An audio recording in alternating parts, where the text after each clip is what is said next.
In 2000, Hungarian locals mourned a death by throwing flowers into the Tisza. The tradition is usually done when someone drowns in the water. However, it is the river itself that is being mourned.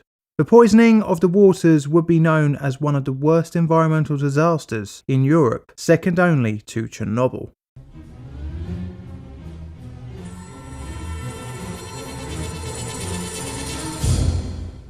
Cyanide invokes a feeling of fear, as the dangerous chemical compound is maybe most known as a poison used to take a person's life.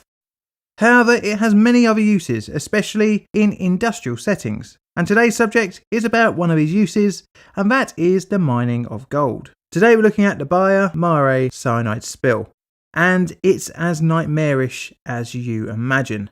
Thus, I'm rating it here on the plainly difficult disaster scale.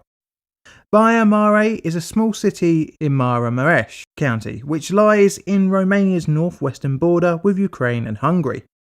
The region has had a long history of mining operations, and this tradition was still happening in the late 90s with gold, silver, lead, zinc, copper, manganese and salt operations.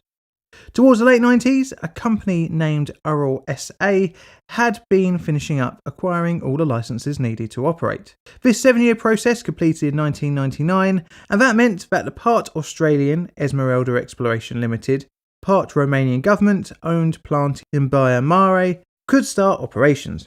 The plant was designed to process around 2.5 million tonnes of tailings per year to reclaim around 1.6 tonnes of gold and 9 tonnes of silver. The contract for the new company was greatly received, as it planned to clean up the polluting waste ponds that littered the region.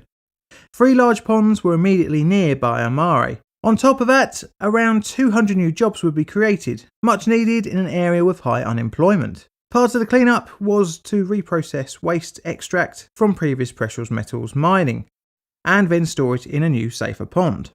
Cyanide was the chemical of choice for the separation operations, allowing Ural to get as much of the precious materials out of the waste as possible. The waste sludge tailings, once obtained from nearby Old Meadow Pond, was separated in a ball mill before undergoing 2 successive steps of cyanide leaching and carbon leaching. The residue water plus leachates were then pumped into a pipeline to the new pond. The pond was a modern plastic-lined 96-hectare capacity sedimentation basin, surrounded by an interior dike and a smaller exterior dike. Between the 2 dikes, a canal was dug to collect any effluent, which may still contain cyanide. Anything collected in this area was sent back to be reprocessed. However, the design of the canal did not allow for any substantial leaks caused by a dike failing or significant overtopping. To increase capacity, the interior dike was raised as more tailings were stored. The total project was predicted to run between 15 to 20 years.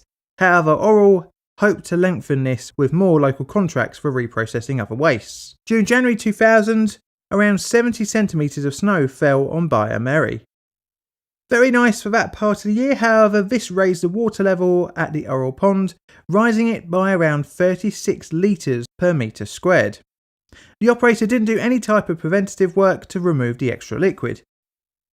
The higher level would tip the balance into the disaster zone after heavy rainfall towards the end of January. Ural was working within Romanian law and government permits.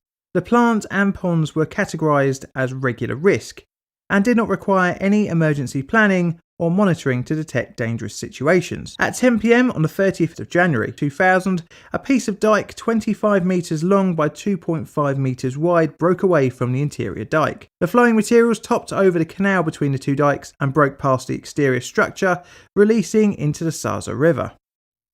The contamination then flowed into the Lapus River before joining the Soms River, which crosses the border with Hungary. From Soms, the effluent reached the Tisza River, a tributary to the Danube. Remember this for later. Faced with a torrent of cyanide and heavy metal contaminated water, Ural attempted to stop the flow with sediments from other ponds.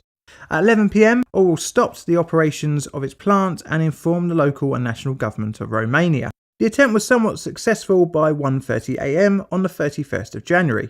However, before the disaster would be over, some 287,000 cubic metres of effluent containing 115 tonnes of cyanide and heavy metals would be released into the watercourse. After the partial stemming of the breach, Oral did a controlled discharge of around 50 litres per second, mixing it with sodium hydrochlorate to neutralise the cyanide, although this, if ingested, can be a carcinogen. Authorities in Hungary, Serbia, Bulgaria and the Ukraine were informed of the spillage. Unfortunately, in a breakdown of communication, the local EPA and Romanian Waters Authority weren't informed by Oral for nearly 10 hours post-event, leading to many ingesting contaminated waters. Later locals would report headaches and sickness, likely caused by the delay in communication. On the 2nd of February at 1:30 a.m, the leak was stopped as the breach was finally filled, although strengthening works would carry on for the best part of the week. Dead fish started to appear in the water nearby, hinting at the beginning of an ecological disaster. This would not be the end, as the contamination continued to flow downstream. The cyanide concentration was around 19 milligrams a litre in the Lapus River. By the 4th of February, the cyanide had reached the Tisza at a concentration of 2 milligrams a litre. By the time it reached the Danube, over 800 kilometres of waterways had been affected, with measurements at 0.2 milligrams a litre. On the 18th, some 2,000 kilometres downstream from the failed dike, cyanide was still traceable at 0.05 milligrams a litre. The cyanide had reached 5 countries, affecting fishing, irrigation and drinking water, leading to temporary prohibitions. In anticipation of water supply issues, the Hungarian government gave out bottled water to the affected areas. The local ecosystem and food chain were all but killed off by the cyanide and the addition of bleach, with some 1,241 tonnes of fish found dead in the Hungarian section of the Tisza. The reason for the high number of fish deaths is because they are around 1,000 times more sensitive to cyanide than humans. In addition to the fish, thousands of animals were found dead from the contaminated water. The victims list included swans, gulls, pheasants, pigeons, foxes, dogs, cats, rabbits, horses, otters, deer, hawks, osprey and ducks. Pretty much anything that would have drunk the water or eaten anything in the food chain. Regardless of the contamination, both cyanide and bleach aren't great for living a long life. The nearby village of Bazanta Mare's water source was from shallow wells within the catchment area of the Oral tailings pond.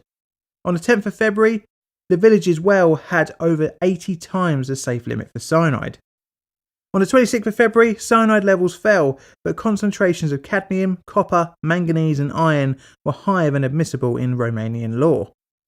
Initially, Esmeralda's chairman, Brett Montgomery, claimed the disaster had been grossly exaggerated, and bizarrely claimed the death toll of the fish in the region was due to a lack of oxygen due to ice on the rivers. It would take another 2 years before the ecosystems affected by the spill would begin to recover. However, fish catches were recorded at only a fifth of pre-disaster levels. The plant was pressed back into operation in May 2000. New management selected in September 2001 installed a cyanide effluent treatment plant, along with a 250,000 cubic metre stormwater basin designed to handle overflow. However, another spill would blight the area again just a few weeks later when a dike burst in Baia, releasing some 2,000 cubic metres of zinc, lead and copper contaminated effluent. It would take over 10 years for the ecosystem to fully bounce back, long after Oral stopped operating the site in 2006. The site would subsequently be taken over by a company owned by Polyus Gold, the largest gold producer in Russia. The Romanian Parliament tried to ban gold cyanidation several times.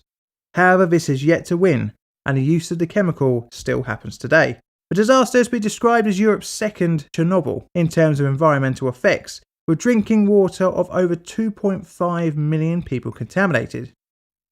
I won't say either way on that one, but maybe let's see what the comments section thinks.